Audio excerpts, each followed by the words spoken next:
864 morts de plus en 24 heures. Nouvelle annonce vertigineuse en Espagne et nouveau seuil franchi. Plus de 9000 morts et plus de 100 000 contaminés. Près de 6000 patients sont en soins intensifs et dans les régions de Madrid et de Catalogne, les plus touchées, les services hospitaliers sont au bord de l'effondrement. Mais le ministère de la Santé veut croire à une stabilisation, comme l'expliquait la responsable du Centre de coordination des alertes et des urgences sanitaires. Depuis hier, l'augmentation des cas est de l'ordre de 8%, ce qui semble confirmer que nous restons dans une phase de stabilisation de la pandémie.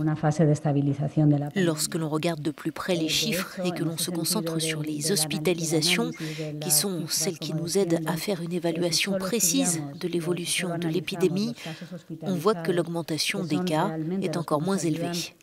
Hacer una valoración precisa de la evolución de la epidemia, el porcentaje en el que están descendiendo respecto a días anteriores es todavía menor. Pour pallier le manque de lits, des gymnases sont aménagés en hôpitaux de campagne à marche forcée. Plus de 50 000 personnes sont actuellement hospitalisées en Espagne et les autorités espèrent augmenter le nombre de lits de plus de 20% dans les prochains jours. L'Espagne est le pays au monde le plus endeuillé par la pandémie après l'Italie et ses 47 millions d'habitants sont soumis à l'un des confinements les plus stricts d'Europe.